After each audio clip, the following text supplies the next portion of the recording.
Si alguna vez te ha traicionado la única persona en la que más confiabas, si alguien te robó tu mundo y sonrió mientras lo hacía, entonces esta historia es para ti. Porque hace 6 años, mi mejor amiga me lo quitó todo. Pero anoche, en una lujosa gala en Dallas, se dio la vuelta y me vio allí de pie, radiante, renacida, de la mano del hombre que lo cambió todo. Antes de contarte cómo se puso pálida en el momento en que lo vio, dime desde dónde estás viendo esto y pulsa el botón de suscribir para que nunca te pierdas una historia real como esta. Dicen que la venganza es un plato que se sirve frío. Pero la mía fue servida en cristal, iluminada por candelabros y acompañada de una sonrisa que decía, lo recuerdo todo. La noche de la gala del patrimonio de Dallas olía a champán y orquídeas en flor. Un suave trío de jazz tocaba cerca de la gran escalera, sus notas se enroscaban en el aire como humo. El salón de baile resplandecía, cubiertos pulidos, paredes art deco, vestidos que susurraban cuentas bancarias de 6 cifras, y yo. Estaba de pie en la entrada, envuelta en seda esmeralda, de la mano del hombre que lo cambiaría todo, Andre Lancaster. No era solo mi acompañante. Era el símbolo de una vida reconstruida desde las cenizas. Pero nadie lo sabía todavía. Ni siquiera él. No del todo. Entonces la vi. Al otro lado del salón, más allá de las cuerdas de terciopelo y las sonrisas estudiadas. Yessa Monroe. Estaba de pie junto a Grant, con su mano reposando casualmente sobre el pecho de él, como una mujer que pensaba que había ganado. Su risa era fuerte, intencionada, del tipo que busca llamar la atención. Su vestido era de terciopelo negro, de corte bajo. Su anillo, mi antiguo anillo, captaba la luz como si todavía tuviera poder. Al principio no me vio. Esa fue la mejor parte. Estaba demasiado ocupada brillando para gente que no conocía la historia, que no sabía que hacía 6 años ella era mi mejor amiga, mi dama de honor, la mujer a la que llamaba hermana, y la que se deslizó en mi matrimonio como si fuera suyo por derecho de nacimiento. Pero el tiempo tiene una forma curiosa de revelar la verdad. Cuando sus ojos finalmente se posaron en mí, no me reconocieron. No de inmediato. La observé intentar ubicar el rostro, la curva de la mejilla, la inclinación de la cabeza. Y entonces, cuando Andrés se inclinó y me susurró algo que me hizo reír, su expresión se resquebrajó. Fue tan sutil. Un parpadeo detrás de sus ojos. Pero lo vi. Ese instante en el que se dio cuenta, Camille Hart no está rota. No está resentida. No ha desaparecido. Está aquí, radiante, elegante, y de alguna manera, más peligrosa que nunca. Grant siguió su mirada. Cuando me vio, parpadeó una vez, y luego otra, como si no estuviera seguro de si yo era real. Y entonces André me tomó la mano y dijo, ¿estás bien? Me volví hacia él, sonriendo suavemente. Mejor que nunca. Porque la verdad es que yo no estaba allí por ellos. Ya no. No estaba allí para demostrar que había sobrevivido. Estaba allí porque había prosperado. Y quería que vieran cómo es la sanación cuando lleva tacones y mantiene la cabeza alta. Pero antes de contarte cómo llegué hasta aquí, como la mujer que lo perdió todo se convirtió en la mujer dueña de la sala, necesitas entender algo. Esto no empezó en una gala. Empezó con confianza y terminó con traición. Y en algún punto intermedio, encontré el tipo de fuerza que no solo sobrevive al fuego. Aprende a caminar a través de él en silencio. Así que, déjame llevarte de vuelta al día en que todavía creía que ella era mi mejor amiga. Y al momento en que esa creencia se hizo añicos para siempre. Hubo un tiempo en que pensé que mi vida era el modelo de la felicidad. No perfecta, nunca perfecta, pero profunda y silenciosamente buena. En aquel entonces, las mañanas en nuestra casa de Highland Park comenzaban con un suave jazz resonando desde la cocina y el olor a tostada de canela subiendo por las escaleras.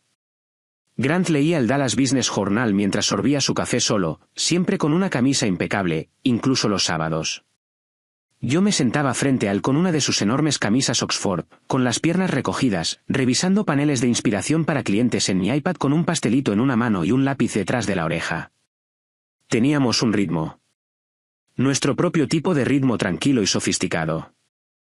Grant Whitmore era el tipo de hombre que Dallas adoraba. Pulcro, encantador, con un imperio inmobiliario construido a base de un temple heredado y un sentido estratégico del momento. Las mujeres lo respetaban. Los hombres lo envidiaban. Era el tipo de persona que entraba en una habitación y todos, instintivamente, le hacían espacio. Y durante 5 años, yo fui la mujer a su lado, la que presentaba con orgullo en eventos benéficos, con su mano apoyada ligeramente en la parte baja de mi espalda, como si yo fuera la cosa más delicada y valiosa de la habitación. Y quizás, durante un tiempo, lo fui. Yo también tenía mi propio mundo. Una firma boutique de diseño de interiores que había crecido más rápido de lo que jamás imaginé. El boca a boca en los círculos correctos, algunas apariciones en Southern Living, y de repente me contrataban para ir a Charleston y Nashville para restauraciones de casas históricas. Mi estilo, clásico con un toque atrevido, suave con un susurro de audacia. Había encontrado mi camino, y lo recorría con elegancia. En el centro de todo estaba nuestro hogar, la casa que Grant y yo compramos juntos 3 meses después de nuestra boda. Una casa colonial de ladrillo blanco con hiedra trepando por sus paredes, manijas de bronce antiguo en las puertas y un balcón que captaba la hora dorada a la perfección. Era el tipo de lugar que hacía sonreír a la gente cuando entraba por el vestíbulo. Y era mía. Nuestra. Cada cortina, cada muestra de color, cada centro de mesa colocado con amor. Y luego estaba Yesa. Solíamos bromear diciendo que era mi segunda sombra. Desde la escuela primaria hasta la selección de hermandades, desde desamores universitarios hasta pruebas de vestidos de novia, Yesa Monroe había estado allí. El tipo de amiga que aparecía con vino y mascarillas faciales cuando llorabas, que gritaba más fuerte en tu graduación, que te ayudaba a espiar a tus ex en las redes sociales sin juzgarte. Era ingeniosa, magnética y lo suficientemente caótica como para hacer brillar cualquier momento aburrido. La gente la quería, especialmente los hombres.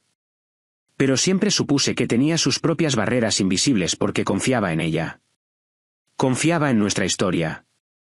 Fue la dama de honor en nuestra boda. Estuvo a mi lado con un suave vestido rosa pálido, leyó un poema que escribió sobre la hermandad, lloró más fuerte que yo durante mis votos. Me regaló un collage enmarcado de fotos de la infancia como regalo de bodas con una nota escrita a mano. Siempre me tendrás, incluso cuando todo lo demás cambie. Lo guardaba en mi mesita de noche. Yesa nunca se casó. Estuvo a punto una vez, cuando teníamos poco más de 30 años, pero se esfumó antes de empezar de verdad. Culpó a su falta de ambición. Si voy a entregarle mi vida a alguien, dijo una vez mientras tomábamos cócteles, más vale que sea brillante, rico, o al menos que esté obsesionado conmigo, preferiblemente las 3 cosas. Me reí en ese momento. No debería haberlo hecho. Estaba mucho por casa, más que la mayoría de las amigas. Tenía una invitación permanente en nuestra casa, y la usaba. Pasaba para noches de vino, veía The Crown conmigo en pijama, me ayudaba a reorganizar los muebles o a criticar mis arreglos florales. Tenía llaves de la casa. Mi casa. Al principio, encontraba consuelo en ello. Creía que estábamos construyendo algo sagrado, una vida llena de amistades profundas, espacios cálidos, un amor inquebrantable. Creía que el éxito estaba destinado a ser compartido. Y quería que ella tuviera algo del mío. Pero mirando hacia atrás, había señales, pequeñas cosas que pinchaban como agujas si mirabas con atención. La forma en que sus ojos se detenían en Grant cuando él la elogiaba. Las bromas internas entre ellos que yo no entendía. La ocasional superposición en su historial de mensajes que me hacía inclinar la cabeza pero nunca preguntar en voz alta. No seas paranoica, me decía a mí misma. Así es Yesa. Coquetea con todo el mundo. Además, Grant no era ese tipo de hombre. Eso era lo que me repetía. Una noche, después de un evento benéfico en el centro, los 3 estábamos de vuelta en casa bebiendo vino junto al fuego. Yo me había puesto unos pantalones de chándal y me había acurrucado en el sofá con una manta, cansada pero contenta. Yesa seguía vestida, con el pelo perfecto, los labios brillantes, y se sentó en el suelo a los pies de Grant, riéndose demasiado fuerte de uno de sus chistes, quitándole algo del pantalón. Recuerdo haber pensado, esta noche se está esforzando demasiado. No dije nada, pero la risa de Grant esa noche no sonó igual. Mi madre solía decir que la traición siempre empieza con el silencio. No la ausencia de sonido, sino la ausencia de ser vista, escuchada, notada. Algo cambia. Simplemente no te das cuenta hasta que estás al otro lado del daño. La semana siguiente, Jessa trajo una botella de vino. Caro, raro, uno de los favoritos de Grant. Levanté una ceja. ¿Dónde encontraste esto?, pregunté. Se encogió de hombros. Oh, me encontré con ese sumiller que Grant mencionó el mes pasado. Nos pusimos a hablar y me lo recomendó. Pensé que podría animarlos. Fue algo pequeño, demasiado pequeño para discutir, pero en retrospectiva, fue un destello de algo que debería haber observado más detenidamente. Hubo más cosas así. La vez que recogió la ropa de la tintorería de Grant porque estaba por la zona, o la vez que la oí susurrarle algo en la cocina antes de detenerse a media frase cuando entré. Su tono cambió. Los ojos de él bajaron. Ambos sonrieron demasiado rápido. Lo atribuí todo al estrés, a las agendas ocupadas, a nada. Porque la verdad es que, cuando estás profundamente enamorada y confías profundamente, tu mente trabaja horas extra para proteger la vida que has construido. Doblarás la realidad antes de permitir que te rompa. Pero las grietas no permanecen ocultas para siempre. Se ensanchan. Se profundizan. Y entonces, un día, toda la casa cruje. Simplemente no sabes si está a punto de caer o si ya lo ha hecho. Comenzó con un cambio tan sutil que podría haber sido cualquier cosa. Una mala semana, un mes ajetreado, un momento olvidado. Al principio, le di todas las excusas posibles. Grant trabajaba hasta más tarde. Afirmaba que el mercado se estaba contrayendo, que los inversores se estaban volviendo más recelosos. Los bienes raíces requieren paciencia, Camille, decía.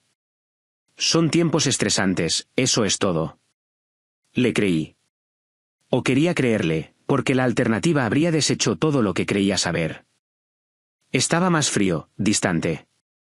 Los besos se hicieron más cortos, las conversaciones más escasas, pero lo atribuía a su trabajo, al mío, a la vida adulta. No nos habíamos tomado unas vacaciones en meses. Quizás solo necesitábamos un descanso del ajetreo. Pero luego vinieron las cenas canceladas, las extrañas llamadas que atendía en la otra habitación, la forma en que empezó a dormir en el borde de la cama, dándome la espalda. Una noche le pregunté suavemente, ¿estamos bien? Apagó la lámpara y respondió, solo estoy cansado. 3 palabras que me lo decían todo y nada a la vez. Jessa, mientras tanto, estaba más presente que nunca. Pasaba por casa con comida para llevar y excusas. Pensé que les vendría bien un descanso de la cocina. Abría el vino, hablaba de sus desastres amorosos y hacía comentarios casuales como, si alguna vez encuentro un hombre como Grant, juro que lo encadenaré a la cama. Ella se reía. Yo no. Aún así, no dije nada, porque decir algo significaría confrontar algo, y aún no estaba lista para eso. Una tarde, llegué a casa temprano de una reunión con un cliente y los vi de reojo a través de la ventana de la cocina. Ella estaba inclinada sobre la isla, riendo, su mano rozando el antebrazo de él. Grant la miraba de una manera que no le había visto mirarme a mí en meses, con facilidad. Familiaridad. Cuando entré, ambos dieron un pequeño salto. Jessa sonrió demasiado rápido. Cam, estábamos hablando de ti. Asentí. Seguro que sí. Esa noche, me quedé despierta mucho después de que ambos se fueran. El silencio en nuestro dormitorio presionaba mi pecho como un peso que no podía nombrar. Recordé la foto enmarcada que Jessa me había regalado el día de nuestra boda. La encontré en el cajón de la habitación de invitados a la mañana siguiente y la puse boca abajo. Algo no estaba bien. Empecé a revisar cosas pequeñas, hábitos, recibos. No buscaba pillarlo. Buscaba tranquilidad. Algo que me dijera que solo estaba paranoica. Que estaba entrando en una espiral sin motivo. Pero no encontré nada. Nada hasta el pendiente. Estaba debajo del asiento del pasajero del coche de Grant, un delicado aro de oro con un diminuto zafiro. Sabía que no era mío. Hacía años que no llevaba nada parecido. Pero los había visto antes en Jessa. Los llevó a nuestra fiesta de compromiso. Un regalo de su abuela, me dijo una vez. Recuerdo haberlos admirado. Cuando le mostré el pendiente a Grant esa noche, no se inmutó. Oh, es de Jess, dijo con demasiada naturalidad. La llevé a un evento la semana pasada. Debe habérsele caído. Mi corazón latió más fuerte que su respuesta. No me lo dijiste. Se encogió de hombros. No pensé que importara. Estabas fuera de la ciudad. Quería creerle. Quería creer en nuestro matrimonio más de lo que quería creer en mis propios instintos. Pero la duda, una vez plantada, crece rápido. Llamé a Jessa a la mañana siguiente. Encontré tu pendiente en el coche de Grant, le dije. Hubo una pausa. Luego, oh, gracias a Dios. Pensé que lo había perdido para siempre. Me llevó cuando mi Uber se canceló. No pensé que te importaría. Dos historias perfectamente alineadas. Demasiado perfectas. Después de colgar, me senté en el borde de nuestra cama y miré al suelo durante un largo rato. No era el pendiente. Era la coreografía. La forma en que sus mentiras danzaban juntas con tanta facilidad, como un dueto bien ensayado. Aún así, no los confronté. Todavía no. En lugar de eso, me esforcé más. Reservé una escapada de fin de semana para nosotros. Grant canceló en el último minuto. Reunión con inversores. Cociné su comida favorita. Comió 3 bocados y dijo que tenía que ponerse al día con los correos electrónicos. Compré lencería nueva. Dijo que estaba demasiado cansado. Sentía que me encogía pedazo a pedazo. Me estaba volviendo invisible en mi propia vida. La noche en que todo se rompió fue un jueves. Había planeado una cena tranquila en casa. Filetes, vino tinto, velas. Grant llamó sobre las 6:30. Lo siento, cariño. No puedo ir. Surgió algo urgente con un cliente. Le dije que no pasaba nada. Que le guardaría un plato. Pero algo dentro de mí se había roto. No lloré. No grité. Solo esperé. A las 9, me subí a mi coche, pasé por su oficina. Estaba a oscuras. Pasé por el gimnasio, vacío. Me temblaban las manos mientras lo llamaba de nuevo. Directo al buzón de voz. No volví a casa. En lugar de eso, conduje hasta el edificio de Jess. Su coche estaba allí. El de él también. Y las luces de la ventana de su apartamento, nuestra antigua vista del 3er piso cuando solíamos tener noches de vino, estaban encendidas. Me senté en mi coche durante 23 minutos. No necesitaba subir. No necesitaba llamar a la puerta. Ya lo sabía. Cuando llegué a casa, me serví una copa de vino y me senté en silencio. No grité. No rompí un jarrón. Solo dejé que la verdad se asentara sobre mí como la nieve. A la mañana siguiente, hice una maleta y la dejé junto a la puerta. Grant llegó a casa poco después de las 7 de la mañana. Con la corbata deshecha, la chaqueta en las manos. Parecía sorprendido de verme despierta. Quiero la verdad, dije, con voz firme. Hizo una pausa. ¿Qué me? Levanté una mano. Sin excusas, sin rodeos, solo la verdad. Suspiró y se sentó en el borde del sofá. Empezó después de tu cumpleaños, dijo. No sé por qué. Simplemente pasó. Asentí. ¿Y esa? Dijo que no quería, que luchó contra ello, pero... Pero tú no lo hiciste. No, admitió. No lo hice. Ese fue el momento en que mi corazón dejó de intentar luchar por él. Jessa apareció al día siguiente, sin anunciarse. Con lágrimas, el lápiz labial corrido. Nunca quise hacerte daño, dijo. La miré como si no la reconociera. Usaste mi amistad como un disfraz. Y cuando ya no te servía, te llevaste a mi marido. Cam, por favor. No, ya no tienes derecho a llamarme, Cam. Ella se estremeció. Le cerré la puerta en la cara. Los días siguientes transcurrieron en cámara lenta. Me retiré de los clientes, devolví mi anillo de bodas, bloqueé sus números. Los amigos tomaron partido. Algunos me contactaron. La mayoría no sabía qué decir, pero la tía Celeste sí. Dejó un mensaje de voz. Cariño, no te quedes ahí pudriéndote. El dolor es una señal. Levántate y ve a donde tu alma pueda respirar. Esa noche, reservé un vuelo a Nueva Orleans. Dejé las llaves de casa sobre la encimera y no miré atrás. Hay un silencio que llega después de un desamor que ninguna música puede llenar. No es tranquilo. Es denso como lana mojada envuelta alrededor de tu pecho. Como si cada sonido del mundo estuviera amortiguado bajo el agua. No se trata solo de estar sola. Se trata de ser borrada. Así me sentí en las semanas posteriores a salir de esa casa. No como si hubiera dejado un matrimonio, sino como si hubiera desaparecido de mi propia vida. Me mudé a una suite en el Adair, uno de esos hoteles boutique de larga estancia con sábanas monocromáticas y un personal de conserjería que sabe no hacer preguntas. No se lo dije a nadie más que a mi abogado. Él fue quien se encargó de los documentos, los bienes, el comunicado listo para la prensa. Debido a asuntos personales, Camille Hart de Singh tomará un receso temporal. Sonaba limpio.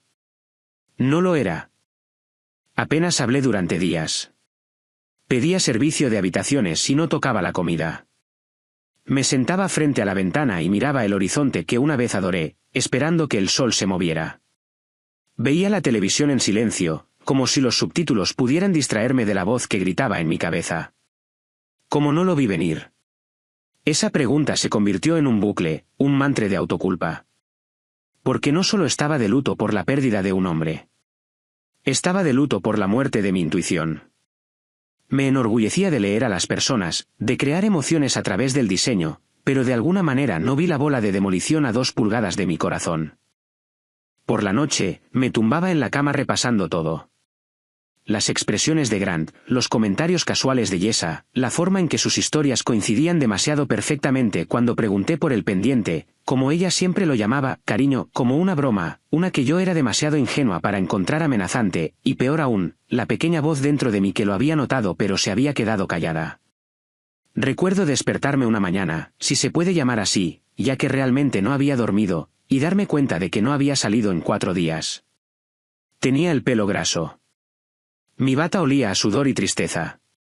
Y mi teléfono tenía 37 mensajes sin leer. No leí ninguno. Solo miré la pantalla y susurré, ya no quiero esta vida. Ese pensamiento me asustó. No quería decir que quisiera morir. Quería decir que no podría sobrevivir otro día en esa versión de mí misma. La mujer que dejaba que otros la definieran. Que sonreía educadamente mientras su mundo ardía. Que se quedaba callada para mantener la paz y era aplastada por ello.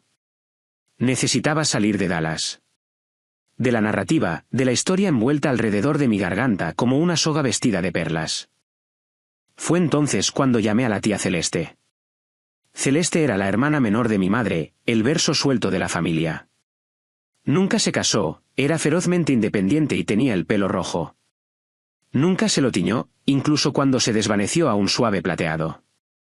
Tenía una tienda de antigüedades en Nueva Orleans y organizaba cenas de luna llena para artistas, chefs y músicos de jazz que necesitaban un lugar al que pertenecer.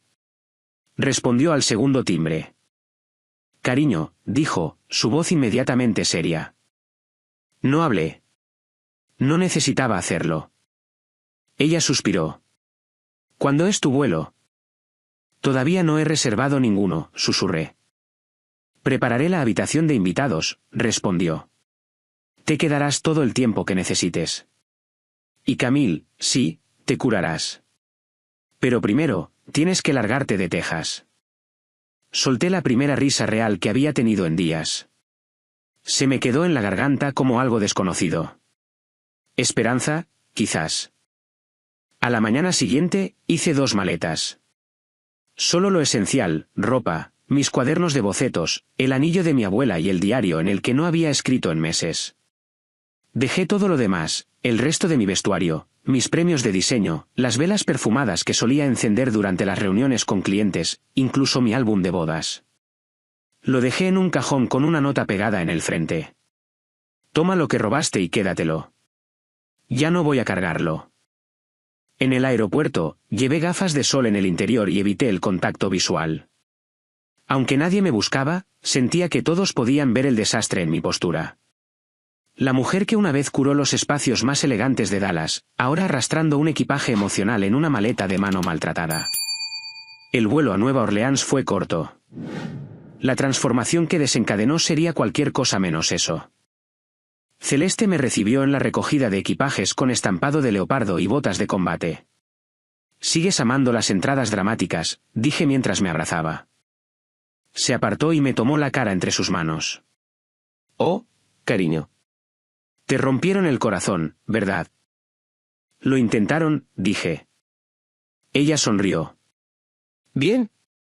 Vamos a recordarte quién eras antes de todo ese lío». Su casa estaba escondida entre robles cubiertos de musgo y el marini, con paredes de lavanda, contraventanas desconchadas y un columpio en el porche que crujía al compás del viento. Olía a cedro, té de menta y seguridad. Dormí durante 2 días. Cuando finalmente salí, Celeste había llenado la cocina con todo lo que solía gustarme. Pan de masa madre, queso cheddar fuerte, mermelada de mora y café tostado oscuro. No me presionó. No indagó. Simplemente me dejó espacio para sentarme en mi dolor sin tener que disculparme por ello. Algunos días no podía hablar. Algunos días lloraba durante el desayuno. Algunos días me sentaba en el porche en silencio mientras la ciudad se movía a mi alrededor como un extraño al que no sabía cómo saludar. Pero las pequeñas cosas ayudaron. El zumbido de un saxofón al final de la calle. La forma en que la luz se filtraba a través de las vidrieras de la iglesia de enfrente. Los vecinos que saludaban sin necesidad de saber mi nombre. El ritmo lento de un lugar que no me apresuraba a estar bien. Una tarde, Celeste salió con una caja. «¿Qué es esto?», pregunté. «Tu antiguo portafolio de la universidad», dijo. «Lo encontré en mi desván. Pensé que podría recordarte de lo que eres capaz». Dentro había bocetos que no había visto en una década.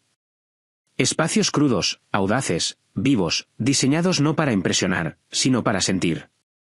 Pasé los dedos por las líneas de carboncillo y susurré: «Ella todavía está ahí dentro». «Claro que sí», dijo Celeste, encendiendo un atado de salvia. «Ahora, vamos a traerla de vuelta». Empecé a dibujar de nuevo. Nada grandioso, solo pequeñas ideas, un rincón de lectura, un solarium reinventado. Ayudé a Celeste a reorganizar el escaparate de su tienda y sentí una chispa de satisfacción que no sabía que extrañaba. El diseño siempre había sido mi voz, incluso cuando mi boca no podía formar palabras. Y lentamente, regresó. Una tarde, Celeste y yo nos sentamos en el porche con té dulce y sin planes.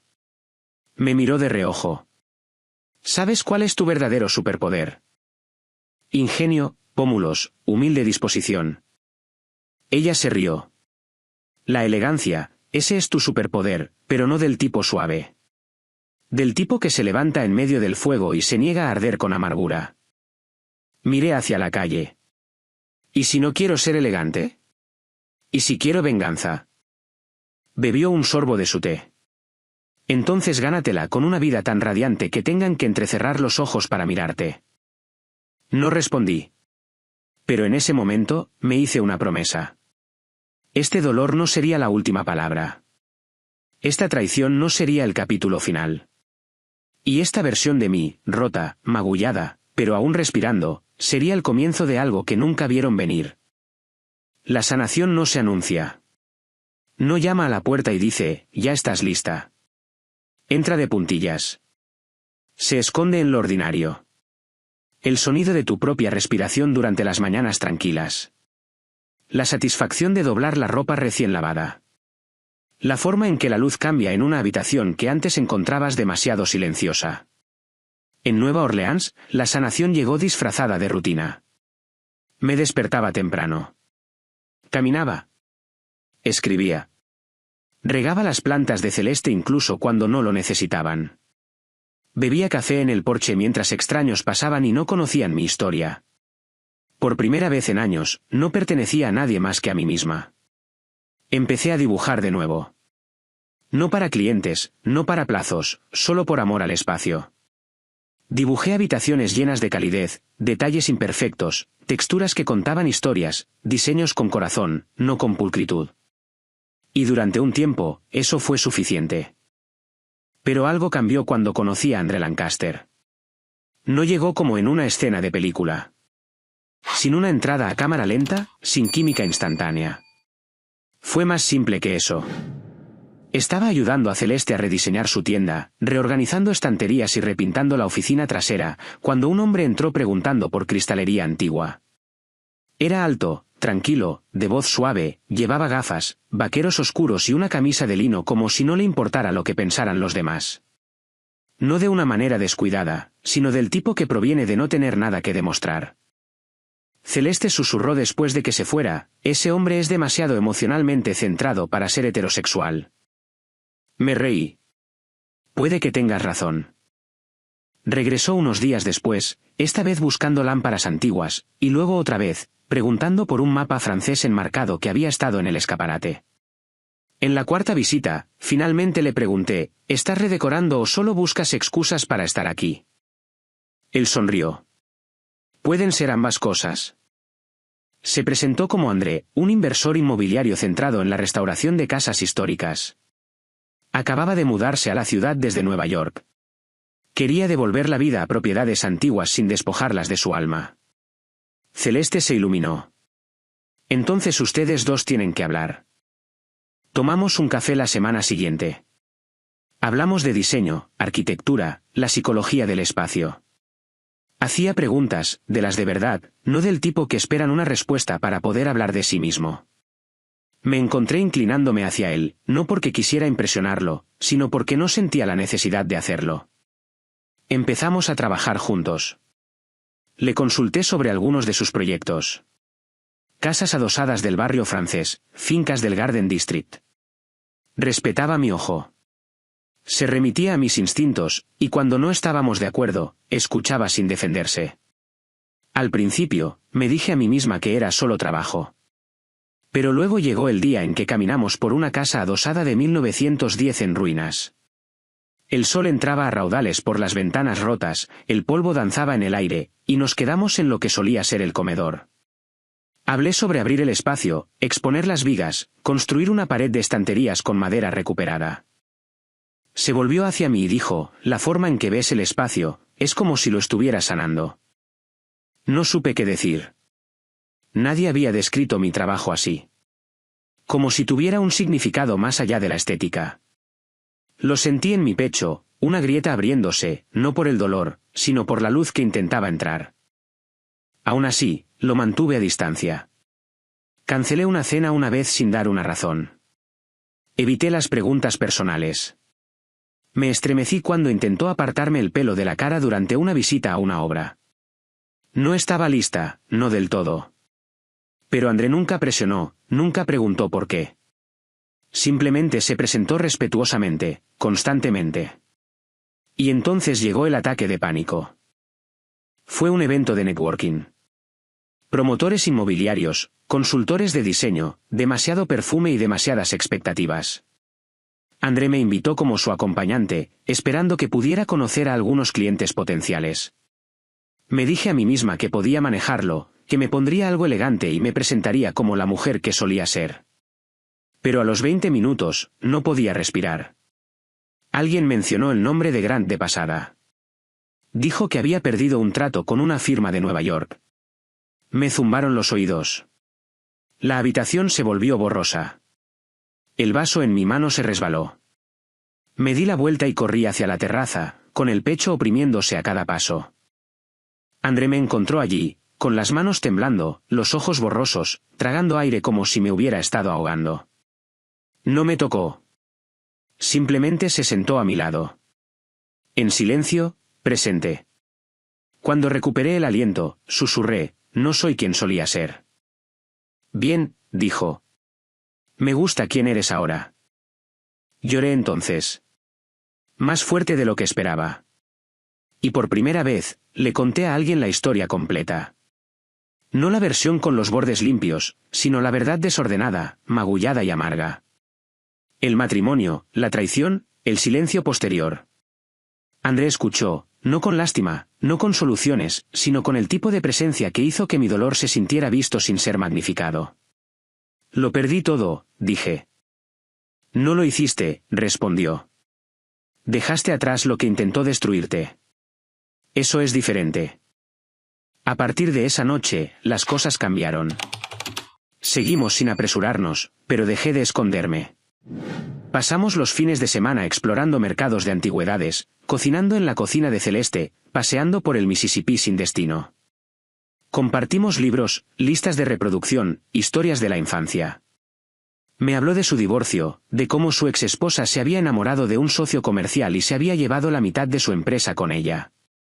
Él había reconstruido desde cero con menos ilusiones y más paz. Aprendes lo que no comprometerás después de un desamor así, dijo una noche. Y cuando encuentras a alguien que te hace sentir segura de nuevo, lo proteges. Pasaron los meses. Mi trabajo floreció. Clientes de Dallas volvieron a contactarme, y dije que no sin dudarlo. No era la mujer que recordaban. No necesitaba su validación. Luego vino el reportaje en la revista. Una editora de diseño de Nueva York se topó con mi Instagram, el que publicaba más para mí que para nadie. Me envió un correo electrónico pidiendo una entrevista. Una semana después, Madden Southern Living me llamó visionaria de la textura, la memoria y la restauración emocional. El artículo se hizo viral en los círculos de diseño. Y entonces llegó la invitación. La Gala del Patrimonio de Dallas. Querían honrar a las mujeres del sur que redefinían el espacio y la historia. La ironía no se me escapó. Me quedé mirando el correo electrónico durante 10 minutos. Luego se lo reenvié a André con una sola línea. ¿Crees que estoy lista? Él respondió, naciste lista. Pero ahora estás preparada. Esa noche, me paré frente al espejo y vi algo que no había visto en años. Mi yo completo. No solo vestida de belleza, sino envuelta en sabiduría. No volví a Dallas para cerrar un ciclo. Volví para mostrarle a la mujer que lo perdió todo en lo que se convirtió cuando dejó de luchar por personas que no sabían cómo sostenerla. El horizonte de Dallas ya no se veía igual. No era que hubiera cambiado. Era yo. La mujer que bajaba del avión con un mono de seda negro hecho a medida y un brazalete dorado no estaba allí para recuperar nada. Ya había ganado. Ahora ella era el premio. Y sin embargo, no mentiré. Mi corazón latía como un tambor mientras el Uber recorría las carreteras de Highland, calles familiares, fantasmas familiares, lugares donde el pasado se había grabado en el ladrillo. La gala se celebró en el Conservatorio Belmont, con ventanas de suelo a techo, columnas de mármol y un candelabro tan grandioso que parecía una galaxia. Había asistido una vez antes con Grant, años atrás. Recuerdo pensar que se sentía como el futuro. Ahora se sentía como un escenario. Salí del coche, con los tacones resonando, la mirada al frente, los flashes de las cámaras. Mi nombre fue susurrado a lo largo de la alfombra. Camille Hart. El artículo había hecho su trabajo. La gente esperaba conocerme ahora. No como la esposa de alguien, no como una acompañante, sino como un titular. Dentro, la sala brillaba con jazz suave y una decadencia estudiada. Los camareros se deslizaban con copas de champán. Mujeres en seda se inclinaban en risas educadas. Y allí, al otro lado de la sala, estaba la tormenta que una vez llamé hogar, Grant. Y a su lado, Jessa. Estaban más viejos ahora, no visiblemente, sino energéticamente. Como si su brillo se hubiera atenuado lo suficiente como para dejar espacio al arrepentimiento. Grant me vio primero. Se quedó helado, con los ojos muy abiertos, y luego ajustó rápidamente su expresión a algo neutral, como si verme no fuera gran cosa. Pero sus manos lo traicionaron. Se las frotó 2 veces. Solo hacía eso cuando estaba nervioso. Entonces Jessa se giró. Por un momento, no me reconoció. Mi pelo era más corto, mi cuerpo más fuerte, mi energía inquebrantable. Cuando lo asimiló, parpadeó y se quedó helada. Fue entonces cuando sonreí, no por crueldad, sino porque no me quedaba nada que demostrar. No caminé hacia ellos de inmediato. Dejé que me vieran ser admirada. Dejé que vieran el nuevo mundo que construí sin ellos. La forma en que los editores se inclinaban para hablar conmigo. La forma en que los arquitectos pedían mi opinión. La forma en que reía. Libre, sin forzar, real. Se acercaron finalmente. Por supuesto que lo hicieron. Camille, dijo Grant primero, extendiendo una mano como si fuéramos viejos socios comerciales. Incliné la cabeza. Grant. Sus ojos buscaron en mi rostro alguna señal de calidez o quizás de debilidad. No encontró ninguna de las dos. Estás increíble, dijo, con la voz atrapada entre el asombro y la culpa. Gracias, respondí. Nueva ciudad, nueva vida, intervino Yesa torpemente. Ha pasado mucho tiempo, dijo, intentando sonar casual. Sí, dije, sorbiendo mi bebida. ¿Ha pasado? Silencio. Entonces Yesa ofreció una sonrisa frágil. Vi el artículo de la revista. Realmente te va muy bien. Asentí. Así es. Había algo casi lastimoso en sus ojos. Parecía una mujer que pensaba que todavía sostenía una espada solo para darse cuenta de que era de cera. Grant se aclaró la garganta. He estado queriendo.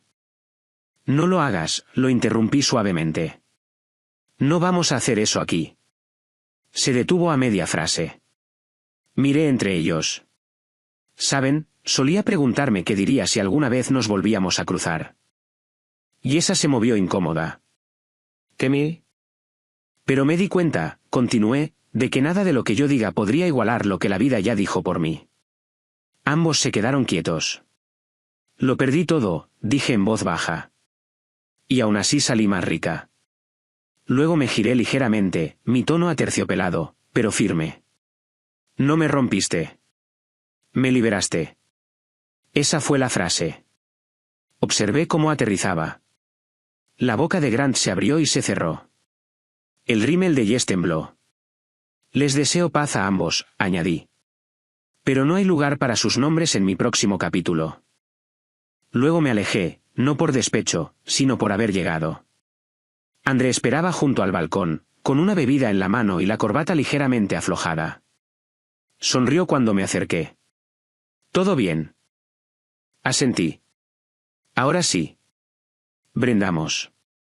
Detrás de nosotros, los candelabros se difuminaban en suaves galaxias de luz. Apoyé mi mano en su brazo. No por necesidad, sino por elección. Más tarde esa noche, mientras la gala terminaba y los invitados se desvanecían en limusinas y fiestas posteriores, me paré en los escalones del conservatorio y miré por última vez el horizonte de Dallas. No había cambiado, pero yo sí, y eso era todo lo que importaba. El avión despegó de Dallas con apenas un susurro, como si el pasado finalmente hubiera aprendido a soltar en silencio. Miré por la ventana la ciudad que se encogía bajo nosotros. Las luces parpadeaban en hileras, autopistas, torres de oficinas, barrios que una vez conocieron mi nombre, pero ya no me retenían. El peso que cargaron durante años, desaparecido, como polvo sacudido de la seda. André estaba sentado a mi lado, dormido, con la cabeza ligeramente inclinada hacia el pasillo. Incluso en reposo, parecía sólido, firme.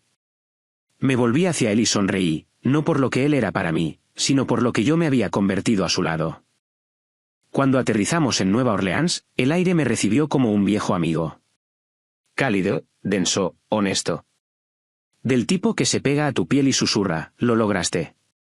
Celeste esperaba fuera de la recogida de equipajes, apoyada en su coche, con los brazos cruzados como un general orgulloso inspeccionando el regreso de su soldado.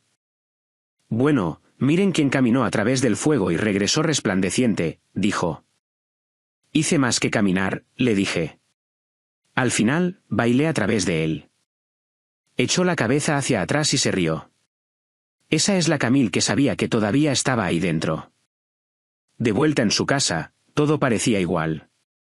Las paredes de lavanda, las ventanas desconchadas, el columpio del porche que todavía crujía con cada brisa. Pero yo era diferente ahora. No una invitada, no una refugiada, sino una mujer que se había elegido a sí misma y había regresado a casa sin disculpas. En los días siguientes, desempaqué más que mi maleta. Desempaqué recuerdos que ya no temía. Sueños que una vez había archivado. Ideas que finalmente estaba lista para construir. André se quedó una semana, ayudó con algunos clientes de renovación, cocinó el desayuno descalzo, leyó poesía en voz alta por la noche como si fuera un evangelio. Nunca preguntó qué venía después, nunca presionó para obtener promesas. Simplemente me amó en tiempo real sin la expectativa de ser el centro de mi mundo. Esa, me di cuenta, era la diferencia. Grant quería que yo orbitara a su alrededor. Andre quería que yo brillara, incluso si esa luz no tenía nada que ver con él. Una tarde, estábamos en el balcón de uno de sus proyectos de renovación, una casa adosada casi terminada con vistas a explanade. El sol se estaba poniendo, proyectando un tono dorado sobre los tejados. No sé qué es esto todavía, dije, haciendo un gesto entre nosotros. Él asintió. No tenemos que ponerle nombre. Sigamos construyéndolo. Apoyé la cabeza en su hombro. Por una vez, no necesitaba certeza para sentirme segura. Pasaron las semanas. Lancé un nuevo estudio de diseño, Hearty Hollow. Un nombre que hablaba tanto de lo que se había perdido como de lo que se había encontrado. Los clientes no venían por el glamour, sino por el alma, por la intención, por espacios que sanaban. Cada vez que entraba en una nueva habitación, preguntaba, ¿qué dolor necesita ser limpiado aquí? ¿Qué historia necesita ser contada de nuevo? Eso era lo que hacía ahora. Ayudaba a la gente a transformar los espacios en los que se sentían atrapados porque yo lo había vivido. Conocía los muros que construye el duelo. Conocía la luz que regresa cuando finalmente los derribas. Y una mañana, mientras tomaba té en el porche de Celeste y el jazz flotaba por las calles, abrí mi viejo diario y escribí una carta que nunca tuve la intención de enviar a la mujer que me robó a mi marido. Gracias. No porque me hiciste daño, sino porque me mostraste lo que necesitaba romperse. Gracias por obligarme a salir de la caja que construí a mi alrededor. Por hacerme enfrentar el silencio con el que había aprendido a vivir. Por no darme otra opción que elegirme a mí misma. No te deseo nada. Ni odio. Ni gracia. Simplemente nada. Porque mi vida ya no gira en torno a la tuya. Sinceramente. La mujer que creíste haber enterrado y que convirtió la tierra en flores. Cerré el diario, exhalé lentamente y miré la ciudad que me resucitó de entre los muertos. Y supe profunda y completamente que esto no era solo una historia de regreso. Era un renacimiento.